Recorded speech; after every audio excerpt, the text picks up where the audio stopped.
आदाब, नमस्कार, खम्मा घनी। हेलो प्यारे दोस्तों, आज की जो कहानी मैं आपको सुनाने जा रही हूँ, अतः आपसे निवेदन है कि इस कहानी को पूरा पढ़ें और अपना अनुभव कमेंट के माध्यम से शेयर करें।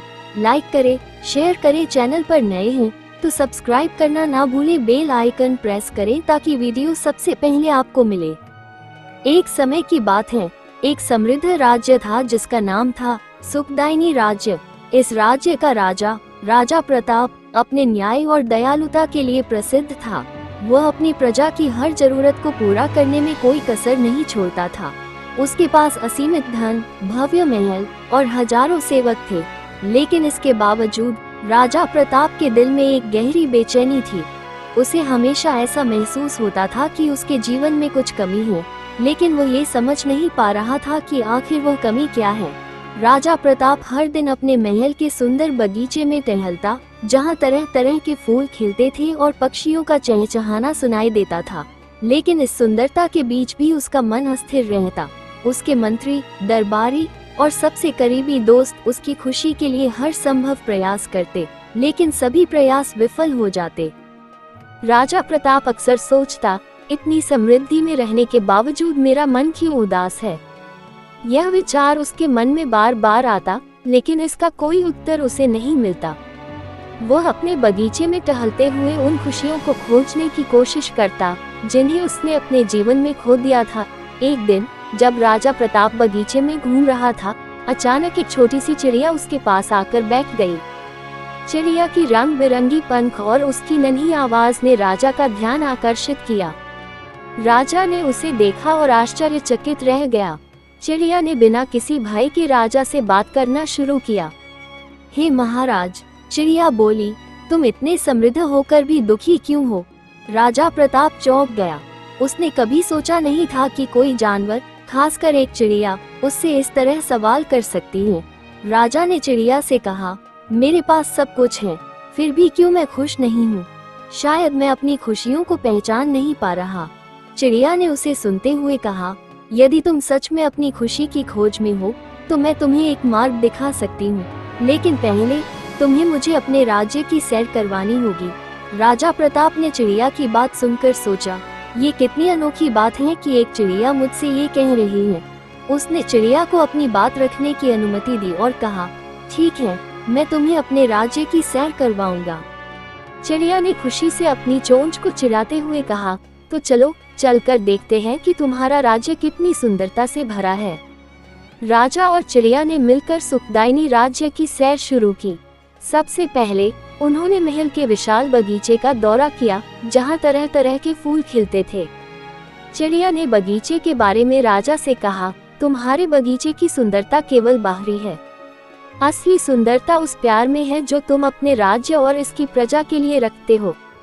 राजा ने चिड़िया की बात पर ध्यान दिया और उन्होंने कहा, मैं अपनी प्रजा के लिए सब कुछ करता हूँ, लेकिन मुझे फिर भी खुशी नहीं मिलती। चिड़िया ने मुस्कुराते हुए कहा, शायद तुम्हें अपनी खुशियों को उन लोगों में ढूंढना होगा जिन्हें तुम प्यार करते हो। चलो हम गांवों की ओर चलते हैं। राजा प्रताप ने चिड़िया की बातों को ध्यान में रखते हुए गांवों की ओर बढ़ने का निर्णय लिया।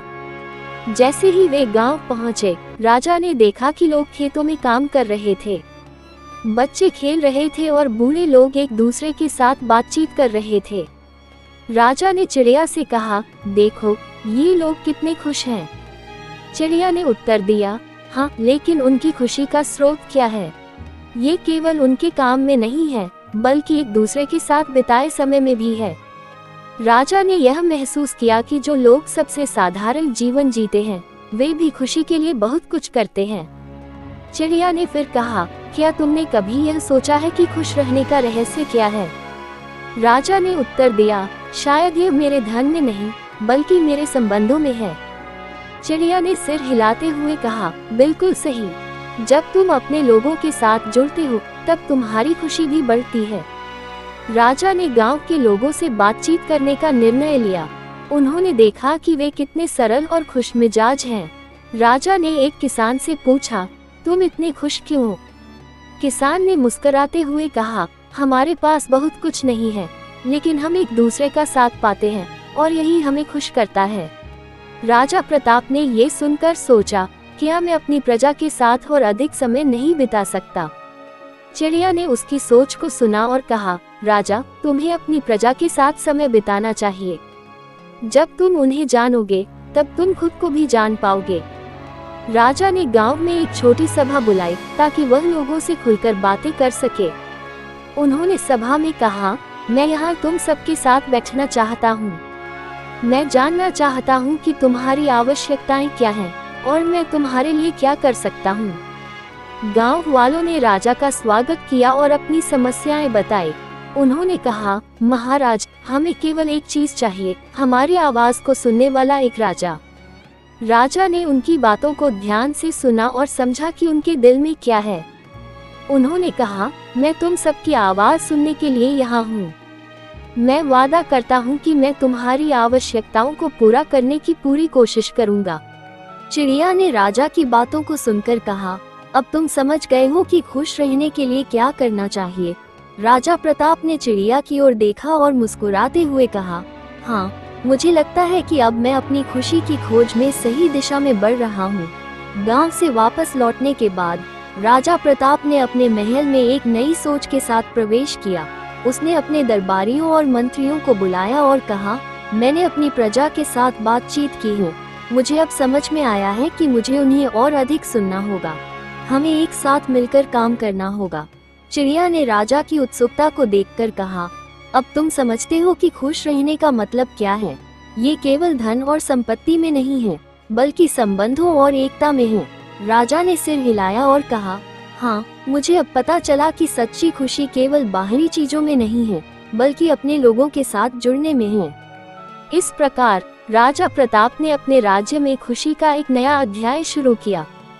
चिड़िया ने उसे सिखाया था कि खुशी का स्रोत अपने लोगों की सेवा और उनके साथ संबंध स्थापित करने में है। राजा प्रताप अब समझने लगा था कि खुशी एक यात्रा है, न कि एक गंतव्य।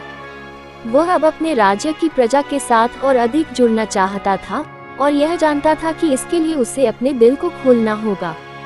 चिड़िया ने राजा की यात्रा में एक महत्वपूर्ण भूमिका निभाई थी और राजा ने ये समझ लिया था कि असली खुशी उस प्रेम और देखभाल में है जो हम दूसरों के लिए रखते हैं। राजा की यह नई सोच न केवल उसकी जिंदगी में बदलाव लाएगी, बल्कि उसके राज्य की प्रजा के जीवन में भी सकारात्मक परिवर्तन लाएगी। राजा ने अपने दिल में एक नई आशा महसूस की और वह जानता था कि अब उसकी यात्रा सच्ची खुशी की ओर बढ़ने वाली है। राजा प्रताप ने चिड़िया की सलाह को गंभीरता से लिया और दोनों ने अपनी यात्रा शुरू की।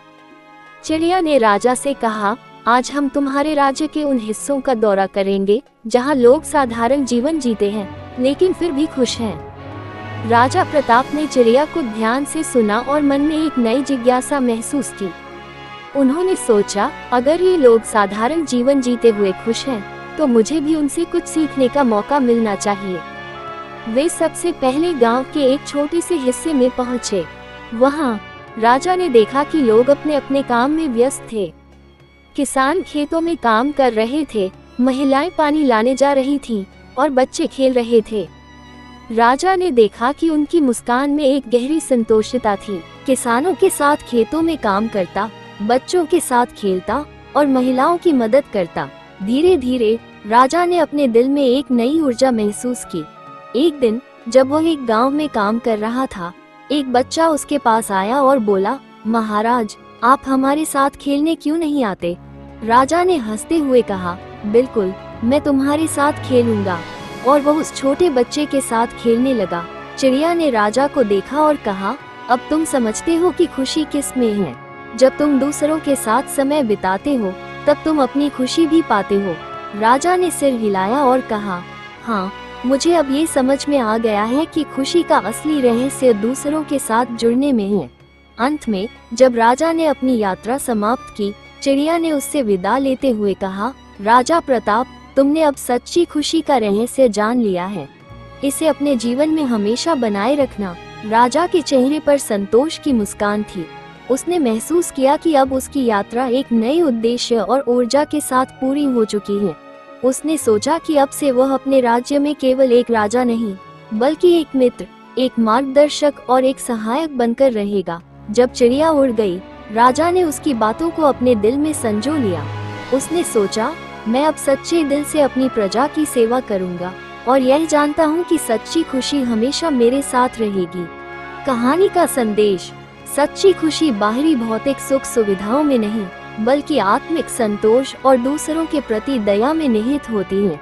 जब हम दूसरों की भलाई के लिए काम करते हैं और अपने संबंधों को मजबूत बनाते हैं, तब हम जीवन में सच्ची खुशी को अनुभव कर सकते हैं।